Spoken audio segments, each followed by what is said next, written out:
if you give me 5 lines, I can't remember those 5 lines, right? So Yeah, same. I somehow thought that improv might be better than me trying stand up. I don't know if that's true or false. Because I can't remember lines. But I'm going to yeah, choose an art form where I just have to make them up on the spot.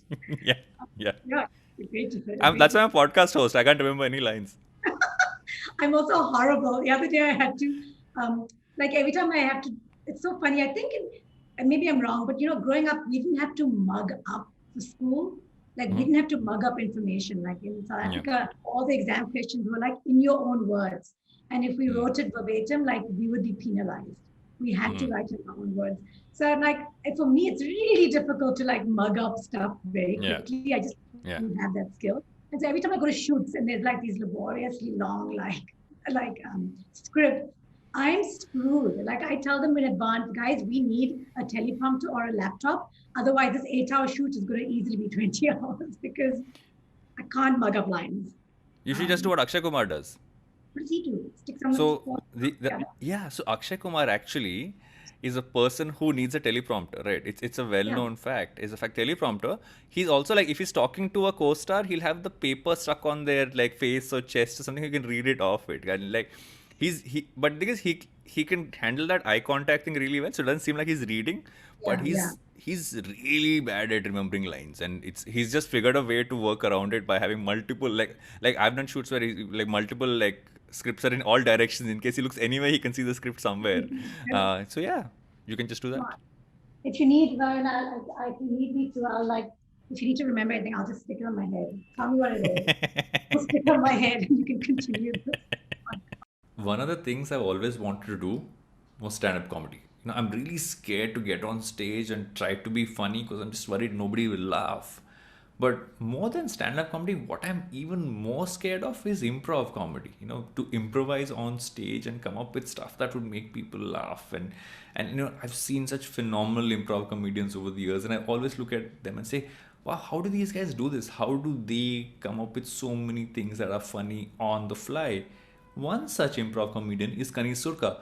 Kanis is by far one of the funniest people I have seen over time. Not just her improv comedy, but her stand up pieces. Her recent vlogs are one of my favorite vlogs to follow.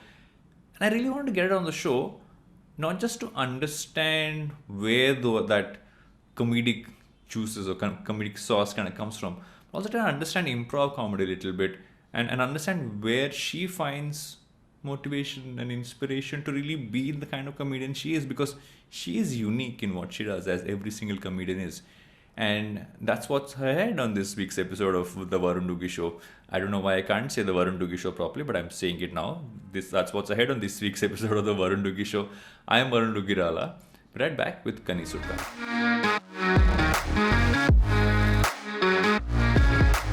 Kanis, welcome to the show. Thank you so much, Varun. Sorry, can I do that again? Kanis, welcome to the show. Thank you so much, Varun. This is such an interest. I'm going to keep both takes of me saying welcome to the show, and I'm going to do a third one and say, hi, Kanis, welcome to the show. Hello, Varun, and thank you for having me. I've been, I have so many common friends with you, and I've been meaning to ask you to come onto any of my podcasts, because I find everything that you do supremely interesting. Primarily because I think it's such a it seems like you have a very fun set of things going on in your head. Is how I like to put it. Oh, okay, that's a nice way of putting it. Yeah, there's a lot more fun happening in my head than in my life. So yeah, that should be interesting to And talk. let me explain myself. I'm saying that also because, I mean, I see you doing improv at certain points. I'm seeing you doing game shows. I've also seen you just creating a lot of interesting. I love your vlogs, by the way. I'm a consistent viewer of your vlogs. It is one of those things I wait for, because it's just like it's one of my happy pieces of content to watch all the time. Thank you so much. Um, but I also realized as I googled you before we started this conversation, you studied law and psychology. Whoa, whoa, whoa, whoa, whoa. I just need to clear that up right now before I like we paint a As very. that's what Wikipedia told me. No, so I did. I mean, I went to university. Oh, look, here's my degree. Oh yeah. Oh, yeah, Correct. see? Yeah. See, but this camera is not focused on it. So I did study law and psychology, but I just did a BA where Mm. I majored in law and psychology. So Okay. like I had to like do more years and get my master's and my Yeah. postgrad after that. Yeah. So I just Yeah. majored in them. So I don't want to make anyone think that I like studied more than I did. You're going to get somebody right into you saying, Kanis, can you look at my contracts now? Is I'll be what's going like, to happen. this is very far from what I have, all the knowledge that I have. It's Yeah. very minimal. Yeah. So, So, so but yeah, yeah. Sorry. no, Go you on. can. No, you go. I had nothing to say. So how did comedy happen? Oh, so that's the thing, like when I was in high school, I did do speech and drama as like an actual subject. It wasn't like a hobby. Hmm? And I just every time I had an exam and I had to like choose a piece, for some reason I would always pick a comedic piece. Not pick a comedic piece, but my teacher would also like we would always decide on a comedy piece. And then she said like a few years later, she was like, your comedy is your forte if you ever want to get into acting.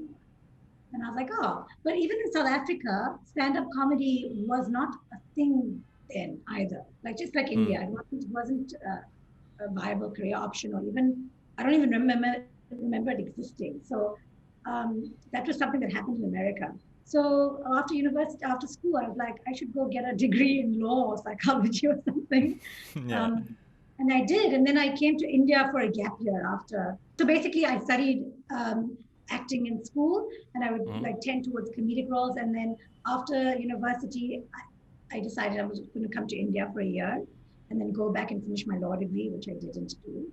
And then I came here, and Kunal Vijaykar and Sai Procha found me doing, I did like some theater with a Hmm. group called Imps, and they found me and they were like, do you want to be on our show? We're putting together a political satire show, a Hmm. new show, and we would like you to play the weather woman because I played the weather woman in that theater show. Ah.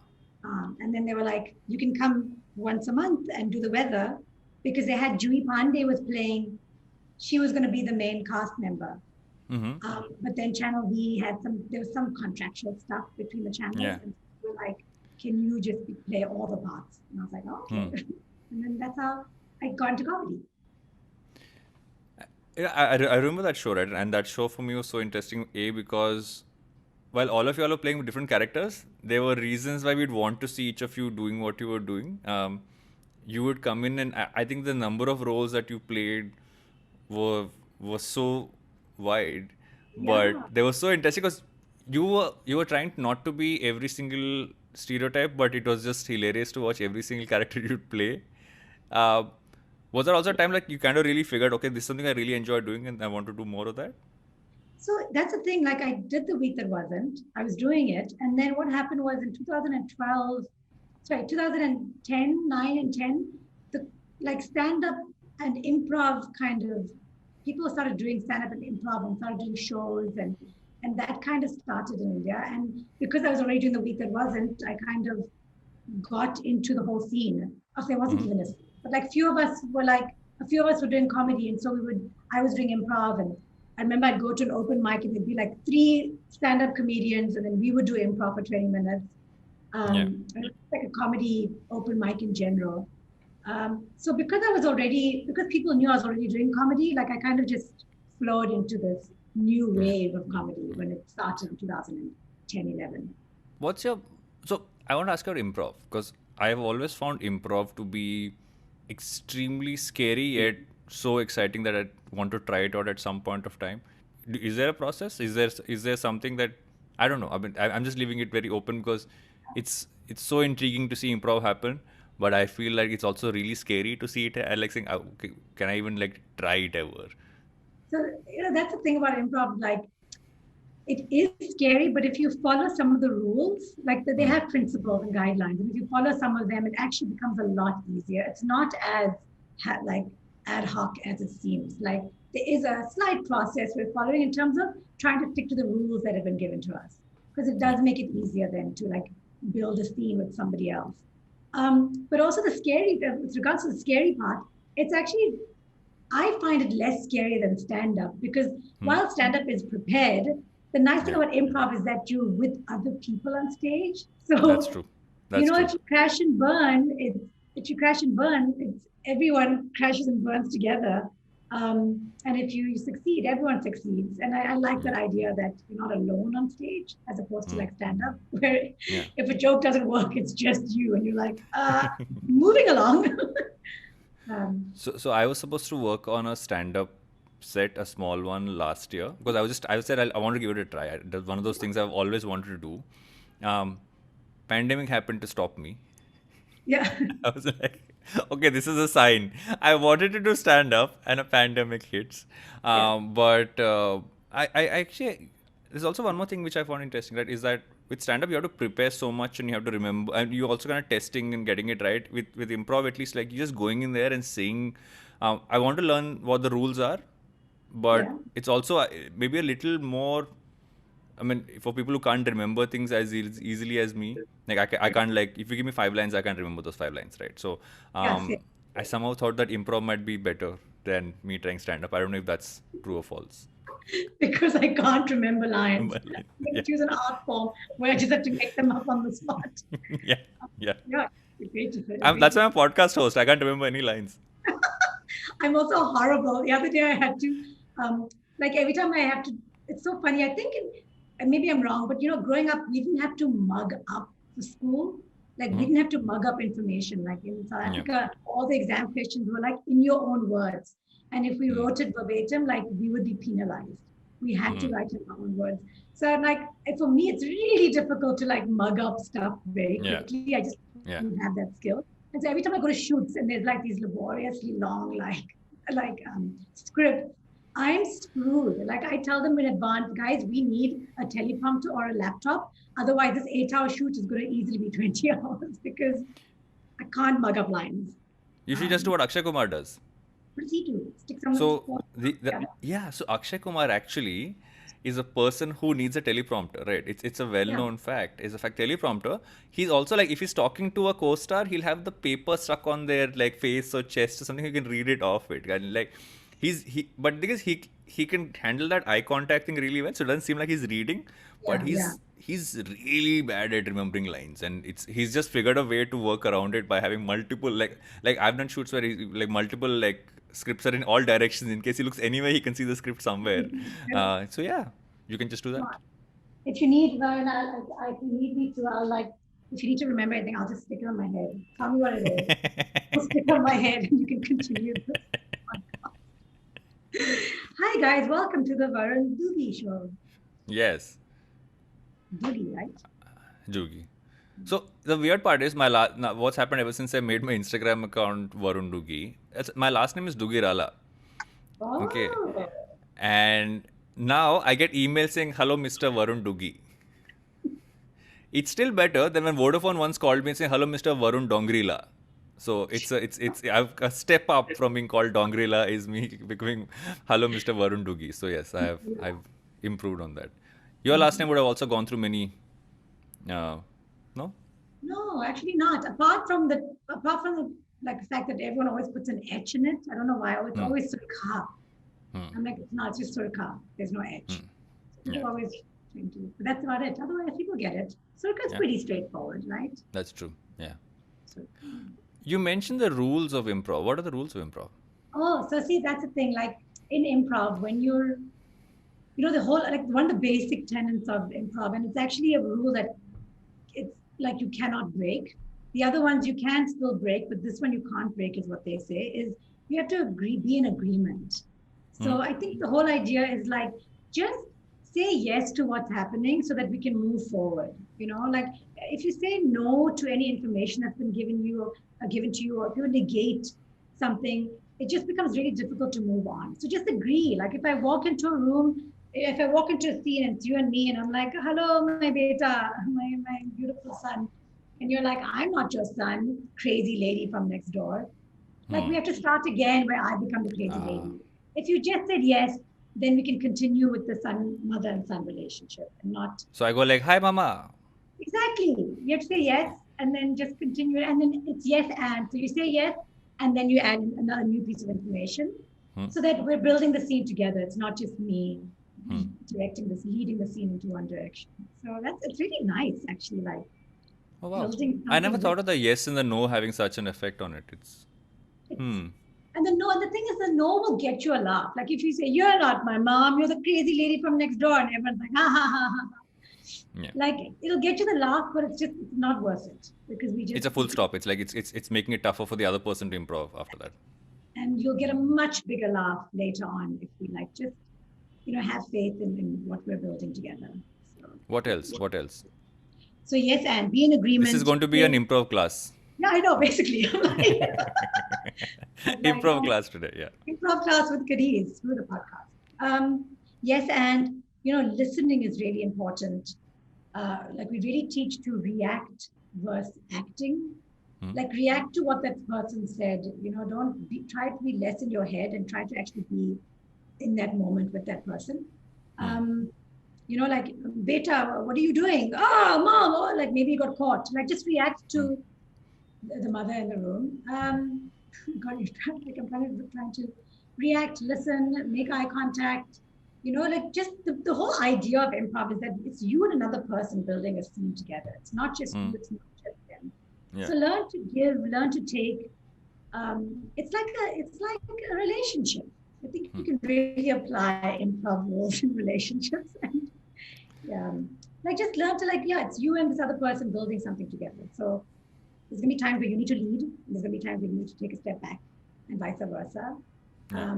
And just try constantly be on the same page, and you can do that by agreeing with each other. Because when you're on the same page, then the scene goes somewhere. Yeah. I'm moving a lot and it's getting weird. Okay. That what I think is also interesting about just generally improv in general, right? And each of us have seen, it's also about evolving into different formats. Like whenever I've seen the game show, that's actually doing improv as well, right? It's just that you can use it in so many different spaces. Except for, is the vlog improv as well, or you actually put something down? No, the vlog is completely improvised. I'm like, have you planned this one out? Is my question many times. Like the vlog, I do think of an idea that I'm going to do for that vlog, and then I'm just hoping something comes out in the edit. That's all. I do all my stuff is improvised. Like even my stand-up, I did like a stand-up set for Netflix, Ladies Up. And I really struggled because I don't think I shine as much when I'm doing scripted stuff as opposed to when I'm doing improvised comedy. Like there is a part of me that feels constricted when I'm doing stand-up because I have to stick to the words, and how the words are placed in the sentence is very important. So what I did was for the Ladies Up, I worked really hard at just getting that set down pat, just remembering every single word and enunciation and everything. I just really worked on getting that set perfect as possible. And then on top of that, I felt comfortable to improvise. So in my actual shoot, I actually improvised a lot of things in the actual shoot. And I realized that's one way of also trying, one way of doing improv on top of a scripted piece is just learning that scripted piece really well, so you know it like the back of your hand. And then you feel more confident to improvise, because in case the improv doesn't work, you do have the scripted, prepared joke to fall back on. So I found a little hack for myself so that my personality comes out a little bit more in my stand-up bits. I have to work on it. Yeah, it's not there yet, but I found a hack. What do you spend a lot of time, if I have to say that everyone sees Kaniz's vlogs, you see all the content you put out, what does Kaniz like to do that people don't really know about? What are you obsessed over? What is your, what is the stuff that you really spend a lot of time doing, just obsessing over, which people will be like, really, Kaniz, you're into that? What are those things? Well, I feel like with my vlogs now, if you go watch them, you'll get to see another side of Kaniz. But I really do obsess over cleanliness. If you've seen my home vlog, I've color coordinated my chaddis. So I love color coordinating. I love putting things in color coordination. Look at this. Oh no, I'm gonna move this and it's gonna move. But all my books are color coordinated. What are you saying? Wow, that's like all the colors are together. Okay.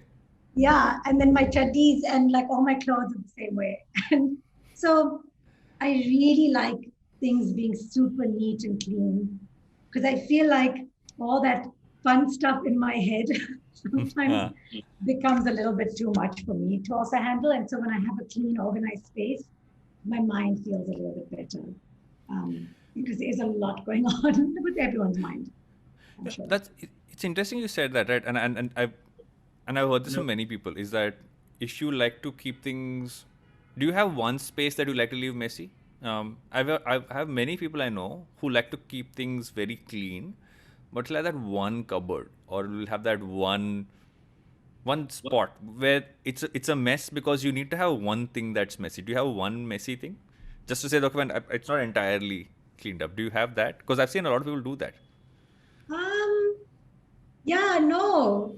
I feel like I've Really? organized. Maybe my freezer's a little bit disorganized right now. I'm not 100% sure what's in my How do you freezer. organize a freezer? As in, like, like put the meat in one section and then like put the non-meat stuff in one section and then put like the masalas on the You're side. basically, Kanis, you are India's Mary Kondo. You haven't. Oh, You, okay. ha- So you, here, this is what you should do. That's the oh my next God, Kanis series. Varun, this really, okay, can I tell you? Okay, maybe I'm going to share this with you. Yes. This is an exclusive. You heard it first on the Varun Zogi show. Yeah. Um, but I really love organizing things. Hmm? Apart from just keeping them clean, also just keeping them organized. And I actually did this with a friend who is a director, and he was like, we should do this as a show because I went to their Hmm. house and Hmm. I organized. So I also have a philosophy, but I'm not qualified and I'm nobody to have this philosophy, but I have a cleaning philosophy that I feel will work in India, Hmm. which is oh my God, don't mess it up now, Kanis. This is your big debut. But Reveal. yeah, I don't know if I can do it. But basically the idea is, you know, as Indians, we do hoard a lot. And the Hmm. reason why we hoard is because we don't like wasting. It's not because we have an issue hoarding, it's because we don't like wasting. And my feeling towards having things that you don't use is A, you're disrespecting them by keeping them in drawers and cupboards and never using them. I feel like they're not living out their purpose in this world. So you should really like put them out there in the world to be used. And secondly, if you are worried about wasting and just throwing away something really valuable, you can either repurpose it or yeah, like I said. So either okay, I'm going to say this again. Can I do this again? Yeah, yeah, yeah. I haven't formulated this philosophy completely. Go for Um, it. Go for it. so basically, as Indians, we don't like to waste. We hoard a lot, and that's because we don't like to waste. And I really respect that. But I feel like a with the things that we're not using, we can either repurpose them. So, like, take a tablecloth or take your old t-shirt, make a quilt, take an old tablecloth, make a curtain, like repurpose stuff that you have. We can do that. And B, give it to someone who will use it because I think it's really disrespectful to your things if you're just keeping them in cupboards and Hmm. drawers for years and years for them to just wither away and sometimes even like become unuseful. Like you can't use them, they become useless. So like we should learn to like give it to people who will need it. And I'm not even just talking about the needy, like that's one, but also like to friends and family and other people who would actually use some of the stuff that you have. So this is my philosophy, and I went and I cleared out I organized my friend's house, and this is something you guys don't know about Canadians, and I'm happy to share this. And I'm thinking maybe I should write I a have a technical show. question. I have a Yes. technical question on this because as you were saying this, I was thinking about okay, all the stuff that I've stored away that I would give away, or have given away. Um, but there are some things you keep, but you never realize how you kind of get them back after a long time, and they suddenly give you delight.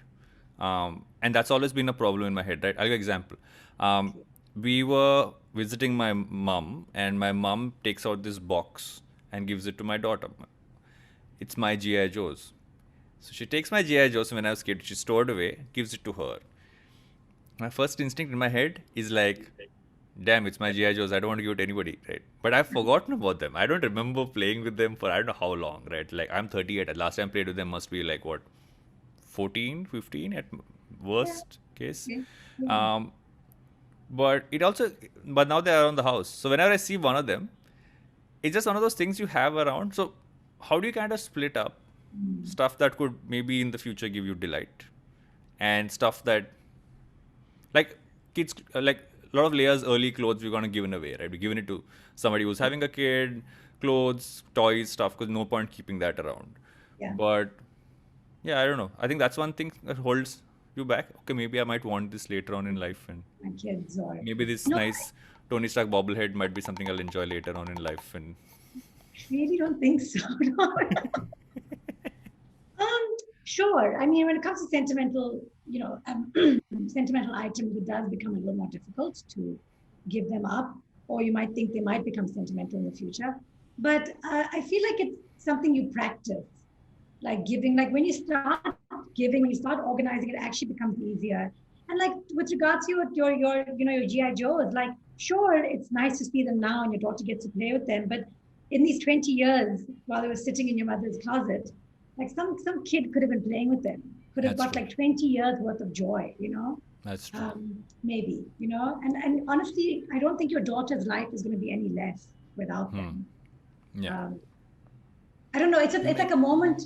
It's like few moments of seeing them and being like, oh, versus like someone could have had them for 20 years playing with Yeah. them, causing new memories That's of it. actually a that's Yeah. actually a valid point. It's like people keep books around the house, but you've read them once and you're never going to read them again. You just keep them around for like, and now like you will have a Kindle, but you will buy the book anyway because you somehow want to have it in the house, but you will never touch that physical book. I will still read off the Kindle, right? And I do that a lot. It's like I'm terrible with that, but hoarding is the thing. It's something which. But Maybe where we do you could also start? do like a thing where like there's like a bunch of like a group of us who keep like rotating the books around.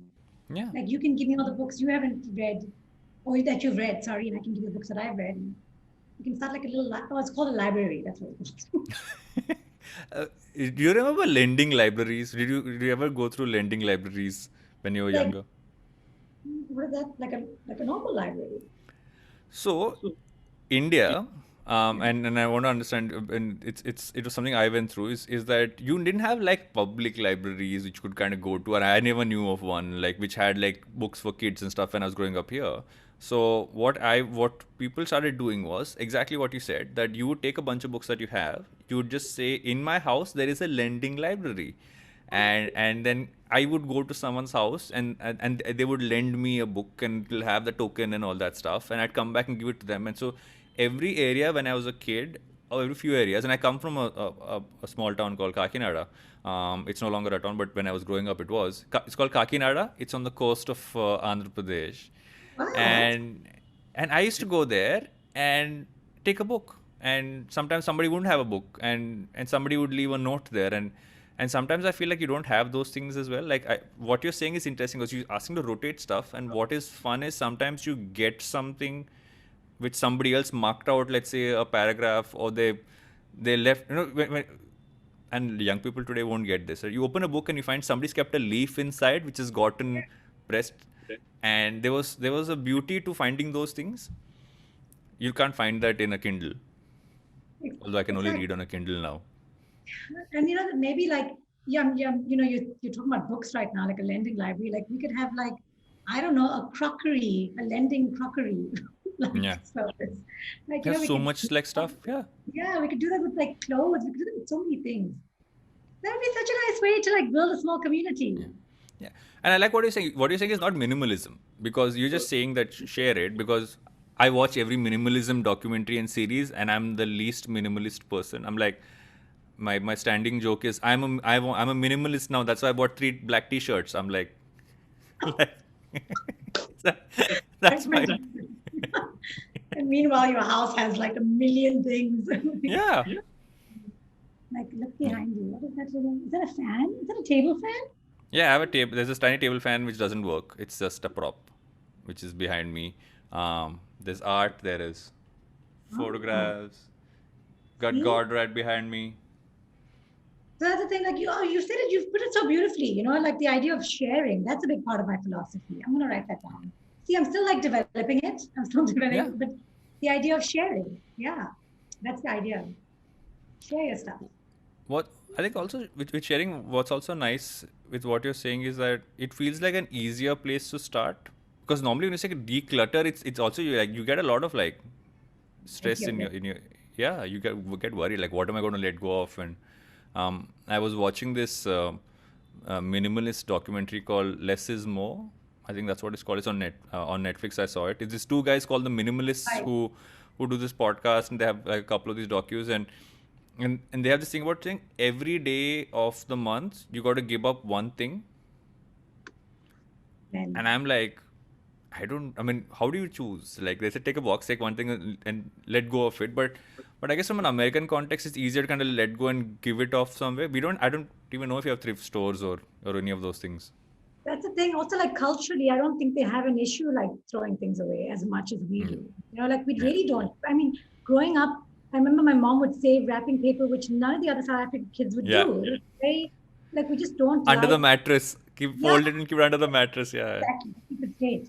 So, like, I think it's just a cultural thing where we like to reuse and not waste. I think we need to take that into consideration when we watch these American, um, shows Yeah. about minimalism and organization, etc. Because that's not how we operate mentally. Uh, but yeah, I like this idea of sharing. I Thanks, also Bharat. This was more helpful to me. yeah, this is because it's been a thing I've battled with for a long time, because I think the tendency is to keep buying stuff, right? It's to constantly see something, and now you can just click and buy something Um, anywhere, and I'm never going to be that person who's not going to buy. But at some point, it's also like you also find stuff which you really enjoy randomly, so you don't want to not keep buying stuff. Like I the other day found this company which is I think someone's running out of I don't think they have like a office space. They were running out of their house. They make these small kits where you can infuse gin or rum, okay. and they have like rosemary and thyme and all that stuff inside it. So you get the bottle, they mail it to you, and then you put gin inside it, or if you get the rum kit, you put rum inside it, and you Okay. leave it. And every 10 hours and 24 hours or 48 hours, that the flavors kind of change because Okay. it's getting more and more infused. And I was like, okay, this is a random thing I found and bought, but it's just so fun. It feels, I'm like, if this was chemistry class in school, I would have been very good at Right. chemistry. Like, yes, maybe not the gin part, but It's gonna be like, I don't think they're gonna allow alcohol uh, infusion class. But the another thing I like, so I was just thinking, if you're gonna buy something, which is Hmm. fair, like sometimes we see something interesting. Like my brother Yeah, has this thing where every time he buys a new pair of clothing, he hmm. takes one out of his closet. Yeah, yeah, So he only has a certain amount of things in his closet, hmm.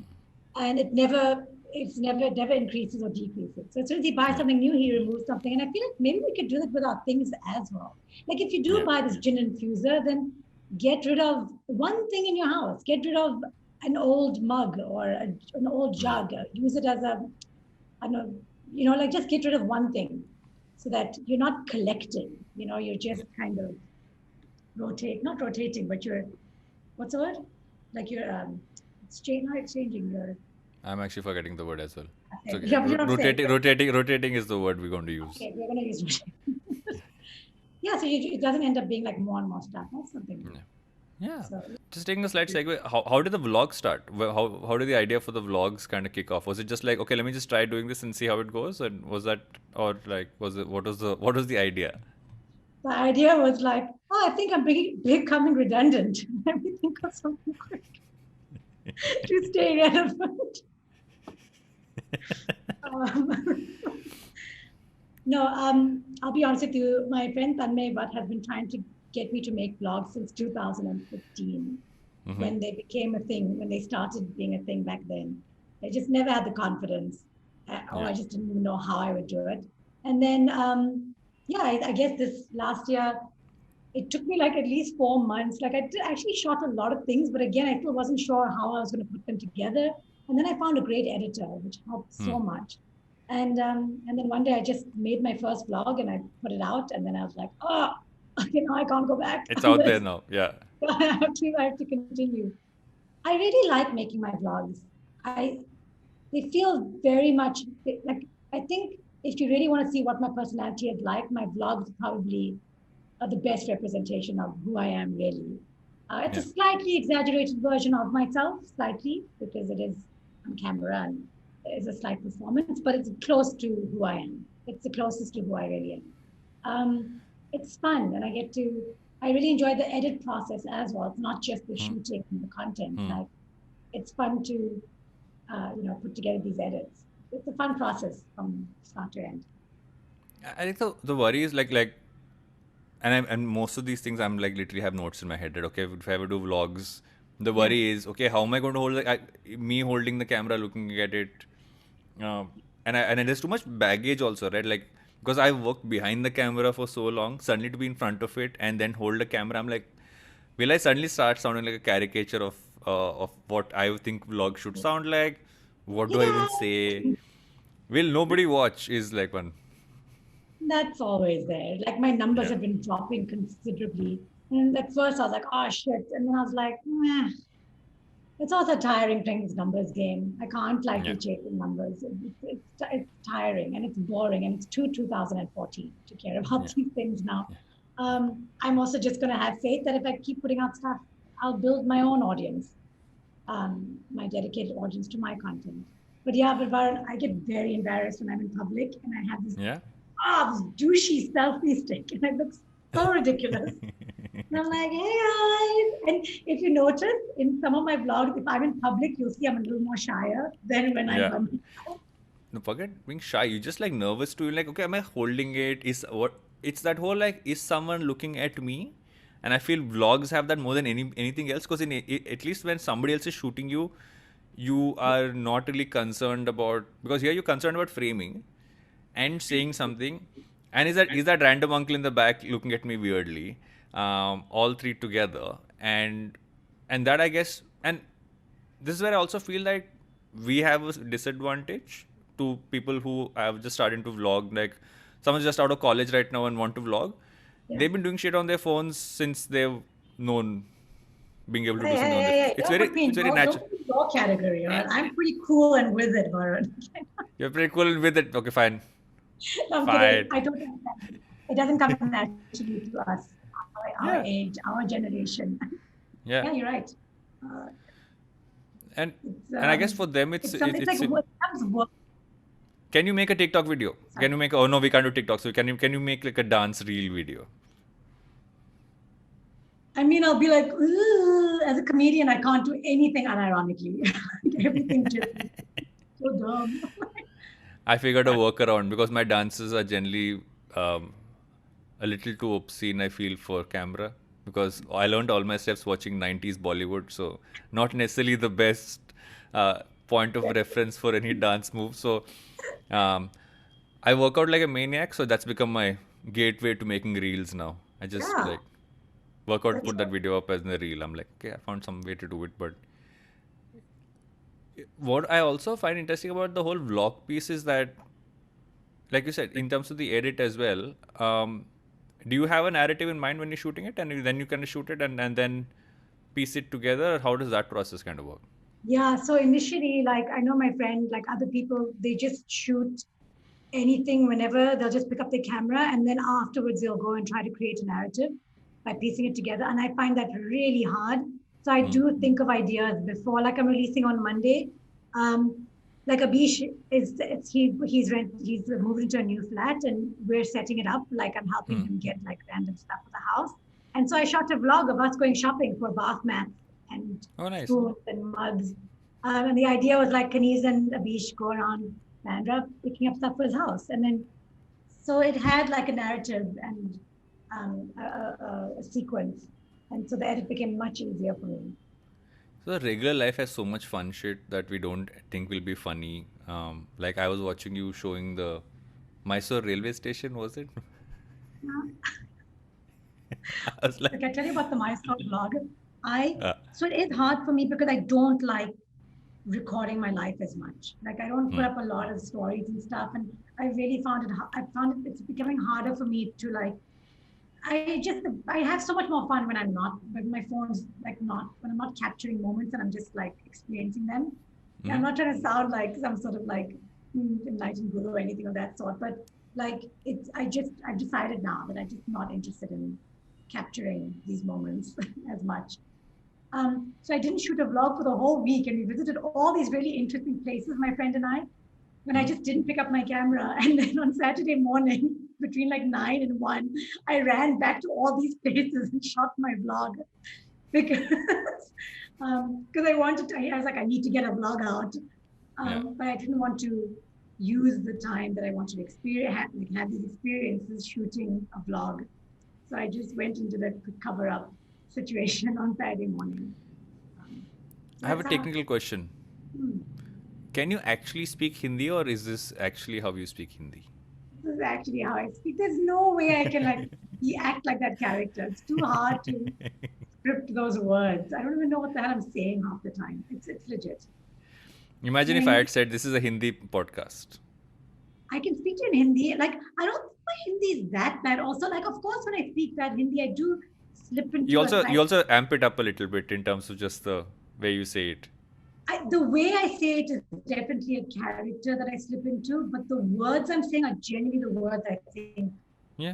Like I'm not doing anything extra with the language, but I'm doing Hmm. extra with maybe the character. Hmm. But the Hindi, like let me try to speak like Hindi. I think my Hindi is not even that bad anymore.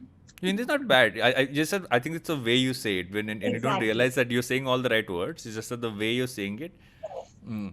And it's a throwback, and that's been a almost a uniform thing that stayed over time, right? From like your debut with Cyrus and Kunal to now, that character keeps popping back, I which really is need a innately you. yeah. It's like I really need a new shtick.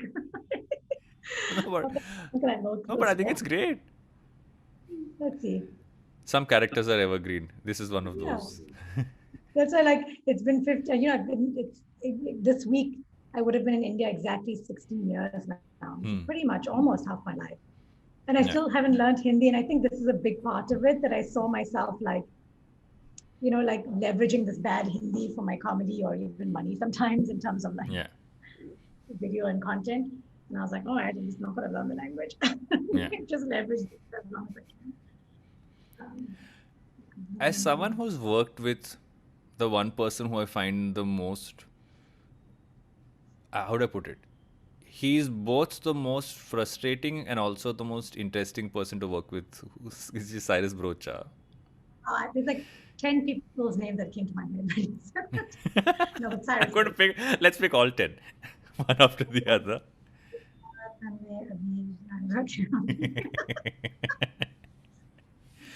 Because I flashback was Cyrus's producer at some point of time in my early days. So I've For been, and what? I not even like a senior level producer. I was like the intern slash assistant producer in my early days at MTV. And when Cyrus was Cyrus, right? So, and I was like, oh my god, like I really love the fact that I work with him, but Cyrus can also like really like literally take your pants off. He hasn't done that with me, but yeah, I miss him. Like I have started going back to the Weekend Vasan now. Like every like once a month, I'll go and just chill with him. Hmm. Yeah, he is like he loves talking, but I also just find him. I don't think I've ever like been annoyed, like frustrated or put off or annoyed with Cyrus. I Hmm. just always enjoyed his company. I think I'm like, what a human being. Like I feel like Yeah. he's this the character from a story in real Yeah. life thing. Yeah. This character, and I get to experience it and see him Yeah. in real life. Sometimes you don't give him credit for the fact that he's actually super smart. He's super smart, and you actually sometimes don't give him credit for that, right? He's so smart. Like he's been hosting this show. He writes all these jokes for the week that was, and Kunal and him together. He improvises most of them. He improvises political jokes. Like Yeah. that is Yeah. not easy at all to Yeah. do. Like you have to Yeah. have all the information to be able to just come up with jokes on the spot about those situations. Yeah. And he Yeah. has all the information about what's happening. I find that fascinating and pretty awesome. And from then to now, if you had to kind of pick out and say that there have been points when you really like, what were Kaniza's key points in the last 16 years of being in India? Like my milestones or so. Milestones, just stuff that you really like look back and say, "Oh, I'm glad I did that, and that was fun, and this kind of happened." What would those things be? Everything. I'm glad I'm glad I'm doing comedy. Like whatever that means. Like at every point when I had to choose to do comedy, I'm glad I made the choice to do it. I'm glad I never shied away from it. I'm glad I never left it when things got difficult. It's really something I love doing. Um, I'm glad I moved to Bandra. I know it sounds ridiculous, but I really like it here. Everyone, there's so many creative people who live around me. I feel like living in this area has been so conducive for me as a creative person. I love that. I'm so glad I moved to Bombay. I find the city the most inspiring city in the world. Like there is every day you go into you walk on the same street and there'll be something different happening on the same street. Like there's just never the same thing happening ever. It's constantly just evolving and changing. I feel like this whole city is constantly improvising and building Yeah, different scenes all the time. It's not a scripted. It's not a scripted city. yeah, it's, yeah, it's just full improvisation happening every day out in the street. yeah, I think that's why I connect with it so much. So, I mean, it's very broad it's very broad, but moving to India was, yeah. moving to Bombay was the best decision I ever made. It's the biggest. Yeah, because what I also find intriguing about everything that you do is that, and I want to say this, right, because I don't think you get enough credit for that, is that there's a vast amount of range that you display in all the stuff that you do. Like you tried a varied set of things in terms of Yeah. just kind of the stuff that you do, and I've always enjoyed seeing, okay, what's Kanis going to create next. Well, before the vlogs there was the game show, and then there was, there was so many things that I've seen you, so many hats that I've seen you play, and you always seem to have like a really good time doing it, which is what I think the. Yeah. But today I found the one thing that makes you happiest, which is what I'm going to like is the whole keeping things organized. Yeah. The color thing is a little extreme. Let me just put it out there. Putting Really? colors together is a little extreme. But it looks so pretty when you open your cupboard or when you walk into your house. You're like, oh my God, it looks so pretty. Sorry, I'm blurred out. But yeah, you're right. I do like trying new things. I don't like the game show was something that I created. The vlog is not something I created. It exists already. I'm just trying an existing format. Yeah, I never looked at it that way. I do enjoy trying new pieces of trying to make new kinds of content. Yeah. So what's Kani's going to try next? I know what you're going to try next is the improv. Home Ah, improv. You're oh doing home improv. That's what it's called. We found a name. thank you. Actually, that would make me really happy. I'll be honest with you. I think, like, you got me at a good time. You interviewed me like this podcast happened at a good time because I think I'm getting a little tired of comedy, to be honest. It's been Hmm. 16 years and I'm finding it a little bit like,